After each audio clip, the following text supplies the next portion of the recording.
आज हमें एक्टिविटी पढ़नी है ना, चैप्टर 2 की। तो अब ध्यान से देखेंगे, एक्टिविटी में से सबसे ज़्यादा पोर्शन आता है केमिस्ट्री में।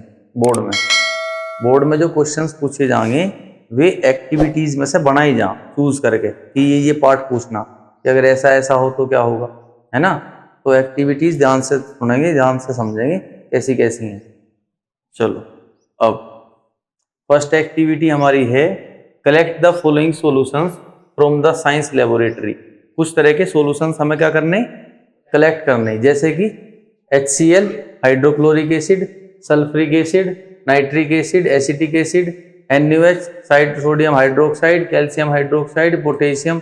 अब ये सारी चीजें आपने यहां तक अगर देखोगे तो इनमें क्या है, स्टार्टिंग वाली क्या है एसिड, बाद वाली क्या है बेस।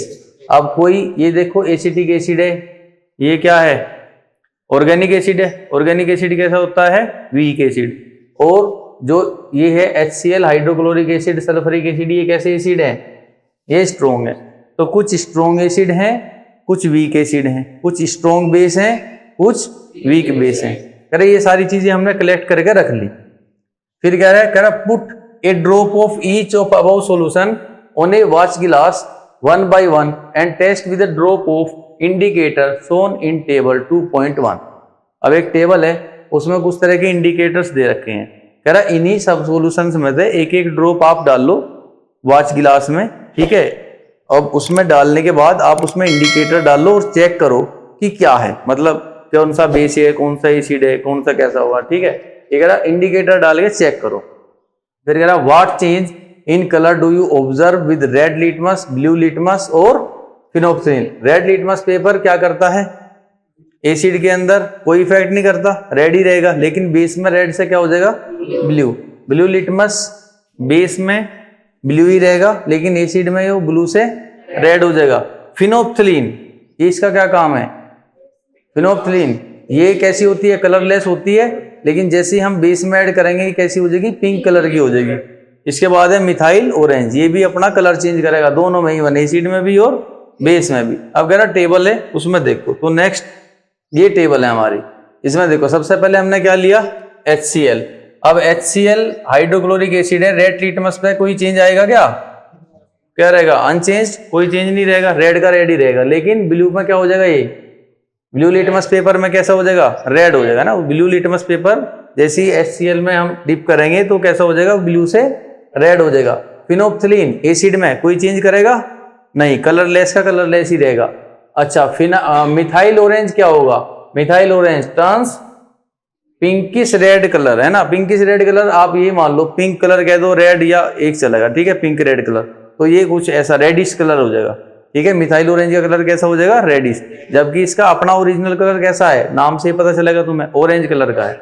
ये खुद ऑरेंज कलर का है और ऑरेंज से रेड में चेंज हो जाएगा, ठीक है, किसमें, एसिड में। अब सेम किसके साथ रहेगा, H2SO4 के साथ। सारी चीजें बिल्कुल क्या रहेगी, सेम, है ना। HCl और H2SO4 और HNO3 तीनों ही क्या है हमारे स्ट्रॉन्ग एसिड हैं, तो सारी चीजें उसमें सेम रहेंगी। नेक्स्ट आते हैं CH3COH, ये भी एसिड है और सारी चीजें इसमें भी क्या रहेंगी, बिल्कुल सेम, है ना। क्योंकि देखो ये वीक एसिड है और ये स्ट्रॉन्ग एसिड है, तो वीक और स्ट्रॉन्ग का हम पता किससे कर सकते हैं, पीएच पेपर से। लेकिन ये एक्टिविटी पीएच पेपर के लिए है ही नहीं, ये बस इंडिकेटर्स के लिए है, वे जो बस ये बताते हैं कि कौन सा हमारा एसिड होगा और कौन सा बेस।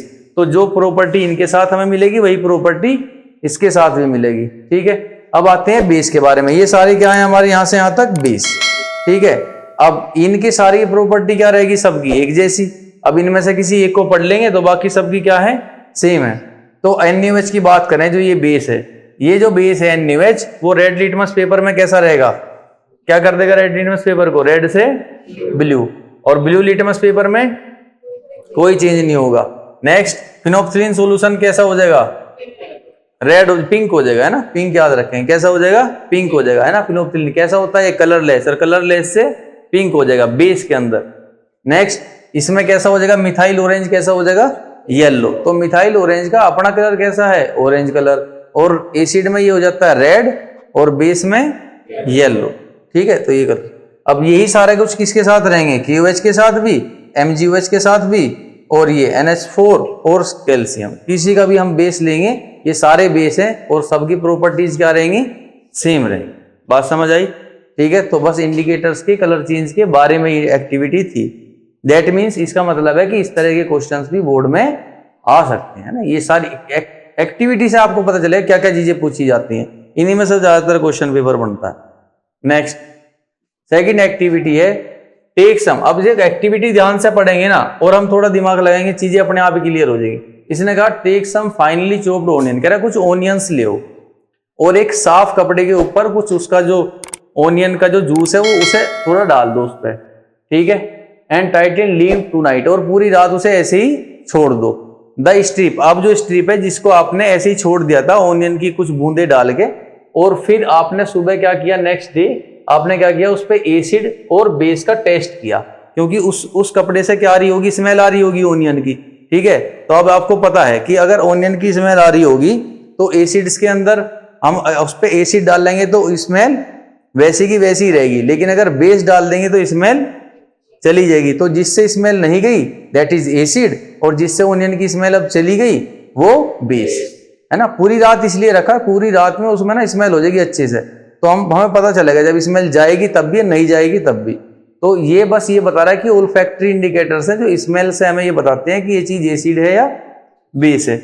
अच्छा ये तो हम करिए। नेक्स्ट कह रहा take 2 of these strips and check their order. अब कह रहा ऐसी स्ट्रिप लो, उसमें एसिड डालो, बेस डालो, उनके ऑर्डर चेक करो। Keep them on a clean surface, drop HCl, ठीक है।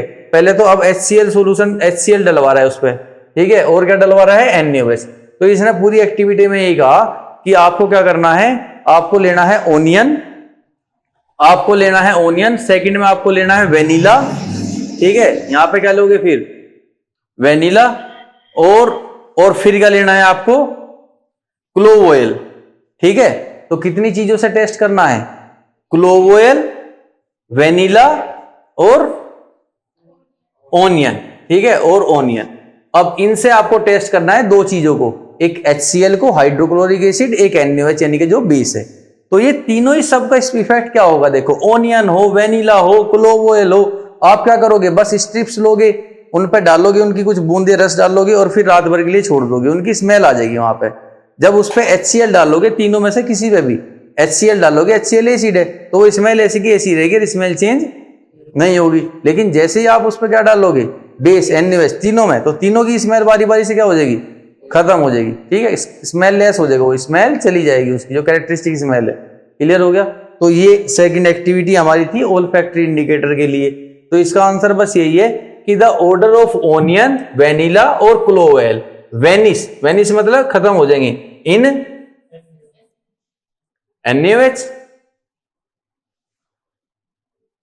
है ना, सही है ना, वेनिश हो जाएंगे, खत्म हो जाएंगे। स्मेल है वो NaOH का, जैसे ही हम NaOH डालेंगे स्मेल चली जाएगी, क्योंकि NaOH क्या है, बेस है।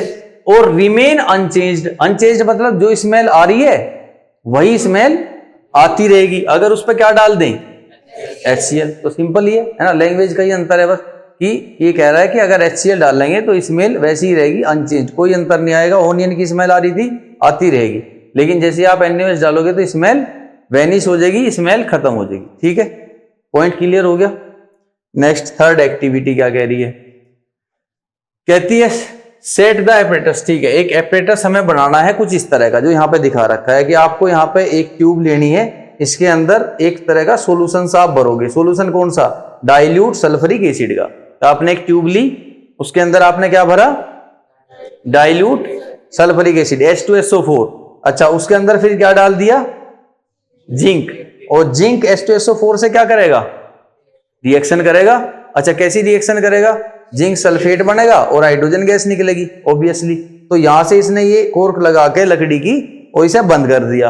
अब बंद करने के बाद यहाँ एक ट्यूब लगाई, इस ट्यूब में से जो गैस बनेगी वो ट्यूब में से निकलते हुए कहां चलेगी, इधर, ठीक है। और यहाँ पे इसने लिया क्या, सोप सॉल्यूशन। अब सोप सॉल्यूशन ऐसा है कि उसके नीचे से अगर एयर पास हो रही होगी तो ऊपर क्या फॉर्म होंगे, बबल्स। तो यहां से बबल्स फॉर्म हुई, ये बबल्स ऊपर गई, ठीक है। और फिर उसके पास एक कैंडल है, जैसे ही वो कैंडल उस बबल्स के पास लेकर आया तो उसके अंदर क्या भरी हुई है, हाइड्रोजन गैस। तो बबल के पास लेकर आएगा तो बबल क्या होंगे, फूट जाएंगे, और वो जो गैस उसके अंदर होगी वो गैस बर्न होगी, किससे, पोप साउंड से। हाइड्रोजन का कैरेक्टरिस्टिक यही है, उसकी पहचान यही है कि वो बर्न होती है विद ए पोप साउंड। समझ आया एपरेटस क्या है? तो इस तरह का कह रहा है कि एपरेटस बनाओ और आप क्या करो, what do you observe on the surface of zinc, उसमें जिंक डाल दो, H2SO4 डालो ट्यूब में और क्या डाल दो, जिंक। तो आप क्या ऑब्जर्व करोगे, पहले उसने कहा क्या ऑब्जर्व करोगे, तो हम ऑब्जर्व करेंगे जिंक की सरफेस पे। कह रहा है जिंक की सरफेस पे क्या ऑब्जर्व करोगे, जैसे ही जिंक डालोगे उसकी सरफेस पे क्या आ जाएंगे, छोटे छोटे बबल्स आ जाएंगे, चारों तरफ से बबल्स आ जाएंगे, बड़े बड़े होकर ऊपर निकलते रहेंगे। ठीक है, तो बबल्स ऑब्जर्व करेंगे, वहां पे बबल्स आ रहे हैं। कह रहा pass the gas being evolve, जो गैस निकली ना उसे सोप सोल्यूशन के अंदर से निकाल लो। Why are bubbles formed in the soap solution, ठीक है, क्यों बबल बन रहे हैं सोप सोल्यूशन के अंदर, ठीक है, वहां पे बबल्स क्यों बने, क्योंकि यहां से गैस एक रिलीज हुई। ठीक है, तो गैस जब सोप सोल्यूशन में से निकलेगी बबल्स बनेंगे। एक है burning candle near the gas filled bubble, जो बबल जिनमें गैस भरी हुई है उसके पास क्या लेके आओ, कैंडल लेके आओ, और आप क्या ऑब्जर्व करोगे वो बताओ। तो क्या ऑब्जर्व करेंगे, बबल हमारे फूट जाएंगे और उसके अंदर जो गैस है वो बर्न होगी विद ए पोप साउंड। तो कह रहा repeat this activity some more acid, अब इसी एक्टिविटी को हमने किसके साथ किया, H2SO4 के साथ। कह रहा अभी इसी एक्टिविटी को रिपीट करो HCl के साथ, HNO3 के साथ, नाइट्रिक एसिड के साथ और एसिटिक एसिड के साथ। तो अब बताओ क्या अंतर होगा, सारे एसिड्स ही हैं, इन सबको मैं जिंक से रिएक्शन कराता हूं तो सारे के सारे क्या छोड़ देंगे, हाइड्रोजन गैस। अब एक ही प्रॉब्लम, एक ही पॉइंट है बस, ये भी स्ट्रॉन्ग एसिड है, ये भी स्ट्रॉन्ग एसिड है, जो हमने पहले लिया H2SO4 ये भी स्ट्रॉन्ग एसिड है। तो क्या होगा, स्ट्रॉन्ग एसिड है तो बहुत ज्यादा हाइड्रोजन गैस निकलेगी, रिएक्शन फास्ट होगी। लेकिन ये क्या है तुम्हारा, ये है एसिटिक एसिड, जो कि हमारा है ऑर्गेनिक एसिड। ठीक है, जिन एसिड में कार्बन होते हैं ना वे क्या होते हैं, ऑर्गेनिक एसिड।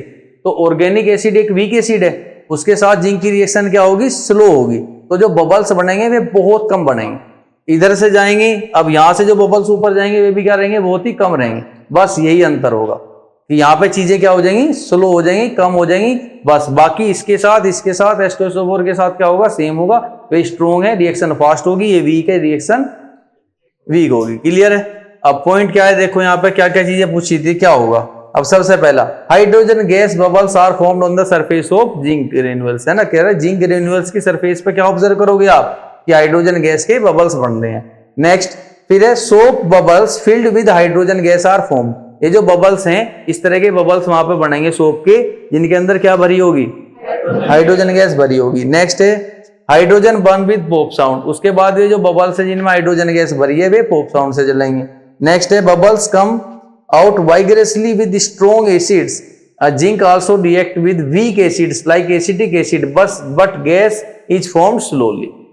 कह रहा लास्ट में जो पूछा कि इनके साथ इसे रिपीट करो, तो क्या कह रहा है कि सारी चीजें क्या होंगी, बबल्स बनेंगे वाइगरसली, बड़ी स्पीड से बनेंगे स्ट्रॉन्ग एसिड्स के साथ, है ना। लेकिन जब वीक एसिड की बात करेंगे, वीक एसिड से एसिटिक एसिड से जब रिएक्शन कराएंगे तो जो रिएक्शन होगी, जो गैस बनेगी वो कैसी बनेगी, स्लो बनेगी, धीरे धीरे, क्योंकि वो क्या है, वीक एसिड है। तो कह रहा किसी भी एसिड से आप रिएक्शन कराओगे ठीक है, सब कुछ सेम जाएगा।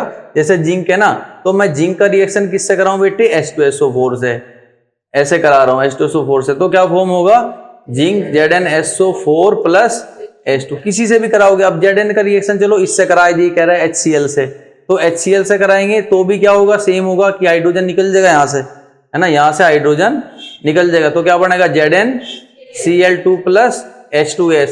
तो सेम प्रोसीजर होगा, सब में हाइड्रोजन गैस निकलेगी, एसिटिक एसिड में भी निकलेगी, लेकिन कैसी निकलेगी, स्लो, धीरे धीरे। इससे बताऊं कैसे होगा। अच्छा चलो, हमने एसिटिक एसिड लिया, जिंक के साथ क्या लिया, Zn प्लस CH3COOH, तो ये लास्ट में H है, ये फ्री होगा, तो ये जिंक क्या करेगा, इस H को यहां से हटा देगा। ठीक है, अब ये इसका देखो H के साथ कितने बॉन्ड है, सिंगल ही है ना, इसका आयन होता है -1।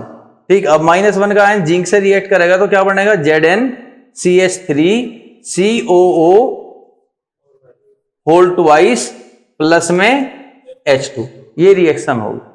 ठीक है, समझ आया। चलो नेक्स्ट एक्टिविटी नंबर 4, इसे हम ध्यान से देखें एक बार, क्योंकि देखो जो अब तक आपने रिएक्शन की है ना, एसिड बेस के बारे में जो पढ़ा है उसी से तो रिलेटेड है, कुछ बाहर से नहीं है, वो सिंपल है सब। तो इसने क्या कहा, देखो कह रहा है place a few pieces of granulated zinc metal in a test tube, एक टेस्ट ट्यूब में थोड़े पिसे हुए जिंक के पार्टिकल्स डाल दो। ठीक है, उसके अंदर फिर क्या ऐड करो आप, NaOH, sodium hydroxide 2 ml NaOH उसमें ऐड कर दो ड्रॉप से।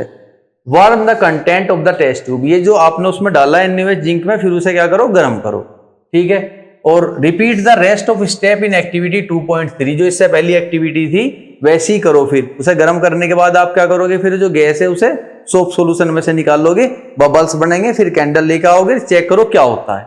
ये सब बात उसने कही, ठीक है। तो आंसर क्या होगा देखो, अब NaOH का रिएक्शन जिंक से होगा तो क्या बनेगा बेटे बताओ। अभी 4 रिएक्शन मैंने इसी कराई थी इंपॉर्टेंट, NaOH की जिंक के साथ, NaOH की जिंक ऑक्साइड के साथ, NaOH की एल्यूमिनियम के साथ, एल्यूमिनियम ऑक्साइड, ये 4 पॉइंट थे जिसमें zinc oxide, aluminium oxide, zinc और एल्यूमिनियम कैसा काम कर रहे हैं, एम्फोटेरिक ऑक्साइड का, they are acidic and basic both type of oxide. तो जिंक जब NaOH से मिलेगा तो क्या बनाएगा, sodium zinc, this is a different matter. अब इसके साथ क्या बनेगी, हाइड्रोजन गैस बनेगी, ये पॉइंट है, हाइड्रोजन गैस बनेगी, वो वहां से निकलेगी ट्यूब में से, बबल सोप सॉल्यूशन के अंदर से निकलेगी, बबल्स फॉर्म होंगे, कैंडल्स लेकर आएंगे और वो बर्न होंगे विद ए पॉप साउंड। तो कह रहा सारी चीजें क्या होंगी, here also hydrogen gas is formed and the rest of the steps and the rest of the observation is बिल्कुल वेरी सेम। वो सारी की सारी ऑब्जर्वेशन क्या रहेंगी, बिल्कुल सेम रहेंगी, जो कि 2.3 में थी, क्योंकि यहाँ पे भी क्या फॉर्म हो रही है, हाइड्रोजन गैस फॉर्म हो रही है, ठीक है। तो बस आप रिएक्शन लिखोगे, उसने क्या कहा, जिंक डालो, NaOH डालो, गर्म करो। तो हमें क्या करना है, जिंक और NaOH का रिएक्शन ही तो होगा ना वहां पे, तो हमें बस एक रिएक्शन लिखनी है, और रिएक्शन में हमें देर लिखते ही पता चल जाएगा कि यहाँ पे क्या निकल रही है, हाइड्रोजन गैस, और हाइड्रोजन गैस निकलेगी तो हमें पता ही है कि बाकी सब चीजें क्या होंगी। आप उस गैस को सोप सॉल्यूशन में से पास कराओगे, बबल्स बनेंगे, किस गैस के बनेंगे, हाइड्रोजन के, और फिर वो कैंडल लेके आओगे तो जलेगी नहीं, वो अब होप साउंड से ही जलेगी। ये सारी चीजें हमें लिख देनी है बस। नेक्स्ट एक्टिविटी 5 कह रहा है take 2 test tubes, label A and B। कह रहा 2 टेस्ट ट्यूब लेते हैं, चलो मैंने एक यहाँ पे टेस्ट ट्यूब ली और इस टेस्ट ट्यूब में मैंने क्या लेबल लगाया, A, ये टेस्ट ट्यूब A है। एक दूसरी टेस्ट ट्यूब ली, इस टेस्ट ट्यूब पे मैंने क्या लेबल लगाया, B, ठीक। कह रहा है add about 0.5 gram of sodium carbonate in test tube A and 0.5 gram of sodium hydrogen carbonate in test tube B। कह रहा है A टेस्ट ट्यूब में मैंने क्या चीज ऐड की, Na2CO3, ये ऐड किया आधा ग्राम, और इसके अंदर क्या ऐड किया, NaHCO3, ठीक है, इसके अंदर ये ऐड किया, ये 2 चीजें A और B में ऐड कर दी। फिर कह रहा है add about 2 ml of HCl, दोनों ही टेस्ट ट्यूब में, बोथ द टेस्ट ट्यूब, इसके अंदर भी हमें क्या डालना है, HCl, और इसके अंदर भी क्या डालना है, HCl, ठीक है, इतना करना है। फिर व्हाट डू यू ऑब्जर्व, आप क्या ऑब्जर्व करोगे, कैसे पता चलेगा हमें, भाई रिएक्शन करा के देखो, सिंपल सी बात है, इसका इसके साथ रिएक्शन कराओ, जो भी रिएक्शन होगी वो ऑब्जर्व करें, ठीक है। फिर कह रहा पास द गैस, अब जो भी अगर गैस बन रही होगी उस गैस को पास कराओ किसमें, लाइम वाटर में। लाइम वाटर क्या होता है आपका, CaOH ऑल्टो कैल्शियम हाइड्रोक्साइड, तो उसके अंदर पास कराओ और अपनी ऑब्जर्वेशन को रिकॉर्ड करो। जैसे यहां पे उसने ये कराया, कुछ दोनों चीजें मिलाई, HCl मिलाया और उसके साथ क्या लिया, Na2CO3 सोडियम कार्बोनेट, और फिर एक गैस फॉर्म हुई, वो गैस वो कहां ली गई, इधर लाइम सॉल्यूशन में, है ना, लाइम वाटर जिसे कहते हैं, CaOH होल ट्वाइस में लेके गया, ठीक। अब क्या होता है वो देखेंगे, चलो वो तो सिंपल ही है, हम अपने आप भी समझ लेंगे, ठीक है। तो बताओ बेटे क्या होगा, रिएक्शन करा के देखेंगे हम। तो हमने रिएक्शन कराई किसके साथ, HCl की रिएक्शन कराई Na2CO3 से, ठीक है। चलो फिर इसके बाद HCl की रिएक्शन कराई NaHCO3 से। अब हमें तो रिएक्शन करनी आती है, बेसिक की हमने, वो आराम से कर लेंगे। इस CO3 में से सबसे पहले क्या निकल जाएगा, CO2, ये निकल गया, चलो ठीक, ये निकल गया, प्लस यहाँ पे एक O बचा, फिर प्लस माइनस ये O का और इसका प्लस माइनस, तो ये H इस O से मिलेगा तो H2O फॉर्म होगा, प्लस अब ये माइनस इससे मिलेगा तो NaCl, ये फॉर्म होगा, ठीक है। इसमें भी बना देते हैं, तो यहां से क्या निकल गया भाई, CO2, अब प्लस ये तुम्हारा हो गया माइनस, प्लस प्लस माइनस, तो ये H इस OH से मिलेगा तो क्या बनेगा, H2O, और ये प्लस इस माइनस से मिलेगा तो NaCl। चलो ये सारी चीजें फॉर्म होंगी। अब हमने क्या ऑब्जर्व किया बताओ, अब इसने क्या पूछा हमारे से, व्हाट डू यू ऑब्जर्व, जैसे आप मिलाओगे आप क्या ऑब्जर्व करेंगे, हम ऑब्जर्व करेंगे तो वहां पर क्या रिलीज हो रही है, एक गैस, एक गैस रिलीज हो रही है। तो हम ऑब्जर्व, ये पहले इसका आंसर देंगे, तो हम यहां पे आंसर देंगे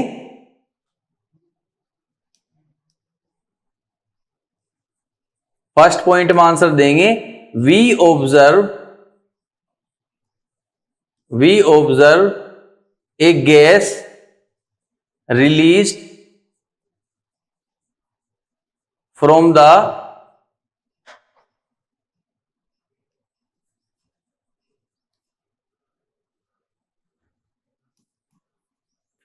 solution of test tube A and B। ऐसे अच्छे से लिख देंगे, जो भी हमने ऑब्जर्व किया, रिएक्शन से हमने ऑब्जर्व किया कि ए और बी जो टेस्ट ट्यूब है, दोनों में से क्या रिलीज हो रही होगी, एक गैस रिलीज हो रही होगी। हमें नहीं पता कि वो carbon dioxide, we don't know, हमें रिएक्शन तो लिख दिए, रिएक्शन से पता है, लेकिन अभी तो नहीं पता ना, अगर जब हम एक्टिविटी करते जा रहे हैं।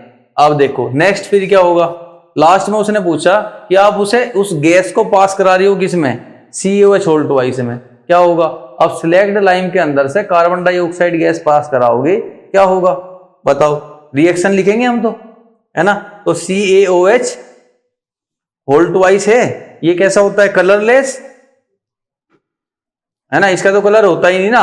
अब इसमें कार्बन डाइऑक्साइड गैस की रिएक्शन हुई, अब बताओ क्या होगा, एक तो वाटर फॉर्म होगा और प्लस में CaCO3 बनेगा, और ये CaCO3 क्या है, व्हाइट PPT। तो क्या ऑब्जर्व करेंगे हम कि जो सॉल्यूशन है उसका कलर कैसा हो जाएगा, कलरलेस से व्हाइट हो जाएगा। और जब उसका कलर कलरलेस से व्हाइट हुआ तो हम समझ गए कि गैस कौन सी है, कार्बन डाइऑक्साइड। ठीक है, गैस निकली, आप उसे लाइम वाटर, जो गैस लाइम वाटर को मिल्की कर दे, दैट मीन्स वो गैस कौन सी है, कार्बन डाइऑक्साइड। ठीक है, तो हम यहां लिखेंगे the gas turns lime water milky, therefore the gas is carbon dioxide. ठीक है, इसीलिए हम कह सकते हैं कि जो गैस है वो क्या है, कार्बन डाइऑक्साइड है। ये सारी चीजें हम क्या करेंगे, इससे रिकॉर्ड करेंगे अपने ऑब्जर्वेशन, जब हम इस तरह कोई रिएक्शंस या एक्टिविटी कर रहे हो। नेक्स्ट एक्टिविटी नंबर 6, कह रहा है take about 2 ml of dilute NaOH solution. हमें क्या लेना है, 2 ml NaOH सोल्यूशन। तो हमने NaOH लिया, ठीक है, in a test tube and add 2 drops of phenolphthalein solution. और उस NaOH में क्या डाला हमने, फिनोप्थिलीन। अब बताओ, फिनोप्थिलीन तो कलरलेस होता है, NaOH भी कलरलेस होता है, लेकिन जैसे आप उसमें ऐड करोगे उसका कलर कैसा हो जाएगा, पिंक हो जाएगा। हमें पता ही है ये चीज, तो उसका कैसा हो जाएगा, कलर पिंक हो जाएगा। ठीक है ना, तो ठीक है। अब what is the colour of solution, 1 by 1 अगर हम आंसर दें तो बताओ सॉल्यूशन का कलर कैसा हो जाएगा, the colour of solution turns pink. Solution का कलर कैसा हो जाएगा, पिंक, क्योंकि आप बेस में अगर फिनोप्थिलीन डालोगे तो फिनोप्थिलीन ऐसा इंडिकेटर है जो बेस में पिंक हो जाता है। Next point, add HCl solution to the above solution drop by drop. कह रहा उस सॉल्यूशन में ना, जो NaOH का सॉल्यूशन है उसमें अगर आपने HCl डाला तब क्या होगा। अगर ये जो पहले क्या था, हमारे पास एक सॉल्यूशन था, इस सॉल्यूशन में क्या था, NaOH, फिर आपने इसमें क्या डाल दिया, फिनोप्थिलीन, ठीक है, और फिर इसके बाद क्या डाल दिया, HCl। अब फिनोप्थिलीन इसमें डाला था, इसने NaOH को कैसा दिखाया, कैसा हो गया कलर सॉल्यूशन, ये हमारा पिंक हो गया। आपने इसमें क्या डाल दिया, अब HCl। अब HCl किससे रिएक्शन करेगा, अंदर जाके NaOH से, और क्या फॉर्म करेगा, एसिड है, बेस है, एसिड बेस मिले तो क्या बना हुआ है, साल्ट एंड वाटर। तो NaOH बेस तो खत्म हो गया ना। अब जैसे ही बेस खत्म हो गया तो जो उसका पिंक कलर था वो भी क्या हो जाएगा, धीरे धीरे खत्म। ठीक है, तो अब क्या लिखेंगे यहां पे, when we add HCl to the solution the pink color the pink colour disappear, the pink colour disappear because HCl react with NaOH and form salt and water, चलो इतनी बात हमने लिख दी है ना। कलर क्या हो गया उसका, चला गया धीरे धीरे। तो कह रहा is there any change of colour in the mixture, yes, है ना। क्या होगा, जैसे ही ऐड करेंगे उसको कलर कैसा हो जाएगा, उसका डिसअपियर हो जाएगा। पहले फेंट होगा, थोड़ा थोड़ा हल्का होगा और फिर खत्म हो जाएगा। नेक्स्ट कह रहा why did the colour of phenolphthalein change after the addition of acid, क्यों होगा वो भी हमने बता दिया, because acid HCl react with NaOH form salt and water, इस वजह से ऐसा होगा। नेक्स्ट कह रहा now add few drops of NaOH to the above mixture, अब इस मिक्सचर में फिर दोबारा से NaOH डाल लो।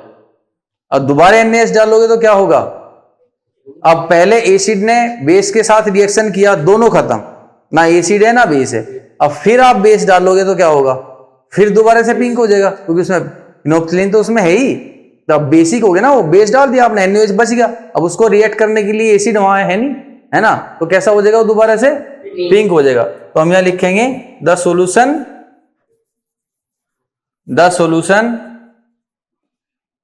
बिकम्स पिंक अगेन, सॉल्यूशन दोबारा से क्या हो जाएगा, पिंक हो जाएगा। ठीक है, मैं कह रहा does the pink colour of phenolphthalein reappear, yes the colour will reappear. ठीक है, तो the solution becomes pink again. ठीक है, ये इसका आंसर हो गया। Next what do you think this happen, ये क्यों हुआ, क्योंकि देयर इज एक्सेस बेस, है ना, there is excess base to neutralize by acid. तो हम यहां लिखेंगे this happens because there is excess base to neutralize by acid से न्यूट्रलाइज होने के लिए बेस वहां पे क्या है, ज्यादा अमाउंट में है। ठीक है, तो एसिड कम अमाउंट में है, बेस एक्सेस अमाउंट में है, इसी वजह से उसका कलर वापस आ गया। अगर अब फिर आप इसमें HCl डाल दोगे तो क्या होगा, कलर फिर से चला जाएगा। सिंपल है, समझ आ गया। तो बस वही बार बार ना इंडिकेटर के बारे में समझा रही है, बेस, एसिड, इंडिकेटर, ये सब चीजें क्या है। तो चलो next 7th activity is take a small amount of copper oxide. क्या कहा उसने, आपको क्या लेना है, कॉपर ऑक्साइड। ठीक है, हमने कॉपर ऑक्साइड लिया। फिर कह रहा है एड HCl सोल्यूशन, उसमें क्या डाल दिया, HCl डाल दिया। ठीक है, फिर स्लोली व्हाइल स्टीयरिंग, है ना, अब इसे हिलाते रहो, जो सोल्यूशन आपने लिया कॉपर ऑक्साइड HCl, उसे स्टीयर करते रहो, हिलाते रहो उसे। फिर कह रहा है note the colour of solution, अब इस सोल्यूशन का कलर को क्या करो, नोट करो, कलर कैसा है। ठीक है, कलर को क्या करो, नोट करो कलर कैसा। What happened to the copper oxide के साथ क्या हुआ। तो जैसे ही आप कॉपर ऑक्साइड HCl में डालोगे क्या होगा, तो हम पहले तो रिएक्शन करेंगे। ठीक है, तो ये प्लस और माइनस, तो क्या होगा, कॉपर किससे मिलेगा, Cl से, क्या बनेगा CuCl2, और H मिलेगा ऑक्सीजन से, क्या मिलेगा, वाटर। तो ये होगा। अब देखो कॉपर ऑक्साइड के साथ क्या हुआ, तो हम कहेंगे copper oxide change to the copper chloride because of double displacement reaction, है ना, ये हुआ, ये कॉपर क्लोराइड में चेंज होगा, copper oxide change to the, है ना, कॉपर क्लोराइड। ठीक है, अब कह रहा है इसका कलर कैसा हो जाएगा, तो solution becomes blue green colour and the copper oxide dissolves. ये जो कॉपर ऑक्साइड थी ये HCl में घुल जाएगी। ठीक है, कॉपर ऑक्साइड उसके अंदर घुल जाएगी, और ये जो कॉपर क्लोराइड यहां पे बना है इसका कलर कैसा होगा, ब्लू ग्रीन कलर होगा कॉपर क्लोराइड का। ठीक है, बात समझ आई। तो ये होगा, तो इसका कलर जो है यहां से कलरलेस से किस में चेंज हो जाएगा, ये ब्लू ग्रीन में चेंज हो जाएगा। जैसे सॉल्यूशन में डिप करेंगे, इसका कलर कैसा होता है, वैसे इसकी बात करूं, ये तो कलरलेस है, इसका कैसा होगा कलर, ब्लैक। क्या हमें पता है। अच्छा देखो, अब चैप्टर 1 की एक्टिविटी याद करो, हमने किया था एक कि हम बर्न कर रहे हैं किसको, कॉपर को। हमने किसको बर्न किया, कॉपर के पार्टिकल्स को बर्न किया, और कॉपर के पार्टिकल्स बर्न होंगे तो किस में चेंज हो जाएंगे, copper when burn with in oxygen क्या बनेगा, कॉपर ऑक्साइड, ठीक है। और इस कॉपर ऑक्साइड का कलर कैसा होता है, क्या होगा, ब्लैक। ये एक एक्टिविटी थी चैप्टर 1 में, शायद लास्ट की एक्टिविटी है, ठीक है। तो कॉपर ऑक्साइड फॉर्म होगा, the copper oxide colour is black. और जैसे आप इसमें HCl डालोगे, रिएक्शन होगी, double displacement reaction, it will form copper chloride and the colour is blue green.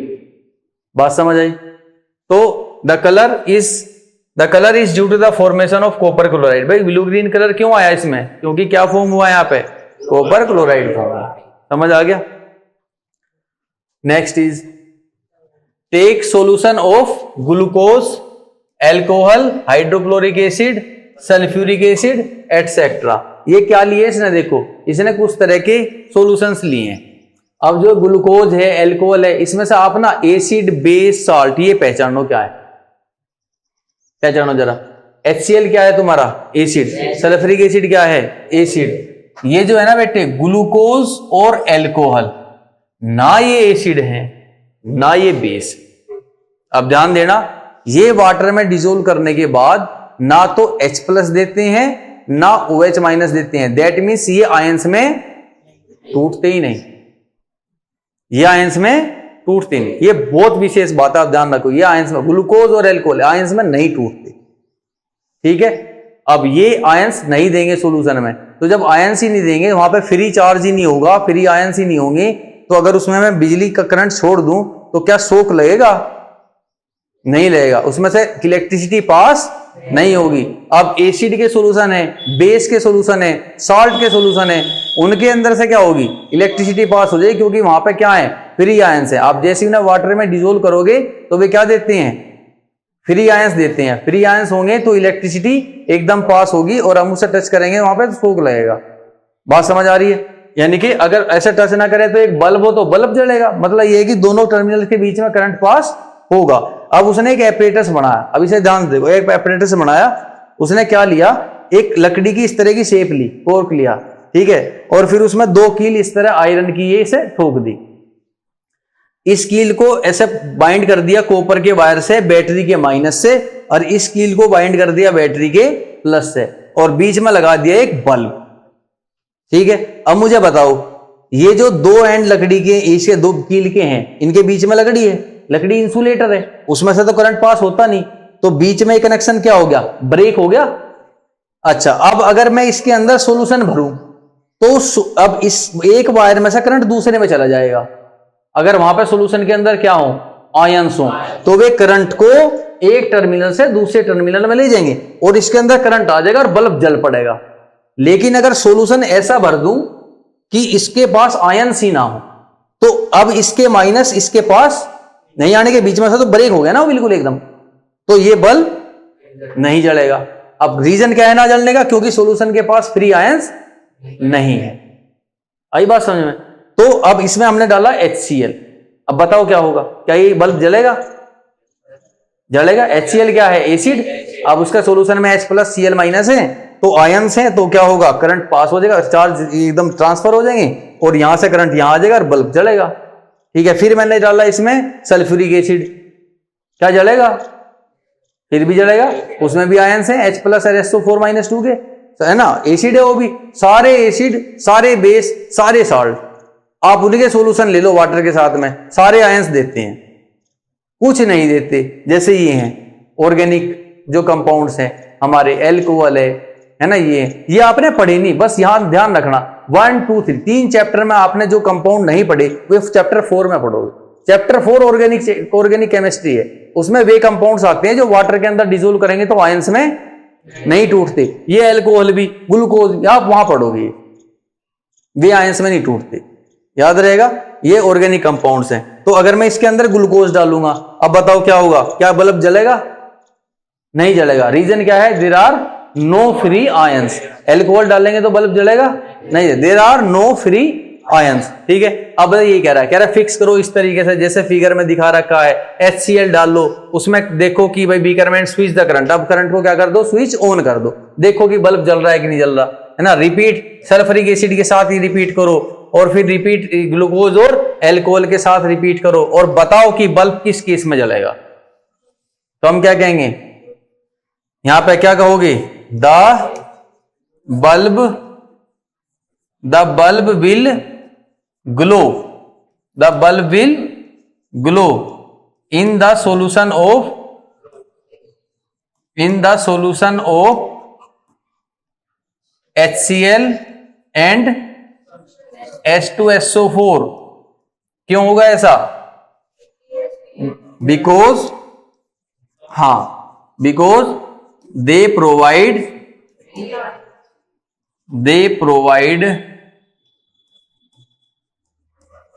Free ions to pass electricity through them,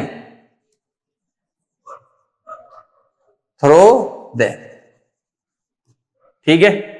तो ये इनके सॉल्यूशंस के अंदर जो है बल्ब ग्लो करेगा, क्योंकि ये इलेक्ट्रिसिटी पास कराते हैं, क्योंकि इनके पास फ्री आयंस होते हैं और उसकी वजह से बल्ब जल पड़ेगा। क्लियर है?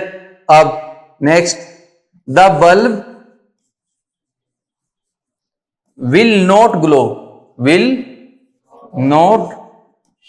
Glow in the solution of glucose and alcohol because they do not have free ions, free, हाँ बिल्कुल, कैसे कहते? they do not have free ions to pass electricity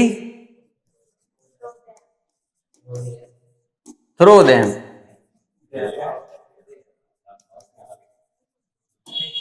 ठीक है, तो उनमें से जो है इलेक्ट्रिसिटी पास हो जाएगी, इसीलिए बल्ब ग्लो करेगा in the form of HCl और H2SO4 में, और ग्लूकोज और अल्कोहल में इलेक्ट्रिसिटी पास नहीं होगी, क्योंकि इनके पास फ्री आयंस ही नहीं है।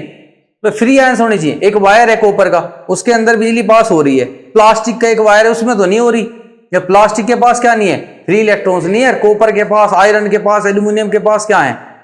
फ्री इलेक्ट्रॉन्स है, तो उसमें से इलेक्ट्रिसिटी आराम से पास हो जाएगी। क्या ये पॉइंट समझ आ गया सबको? ठीक।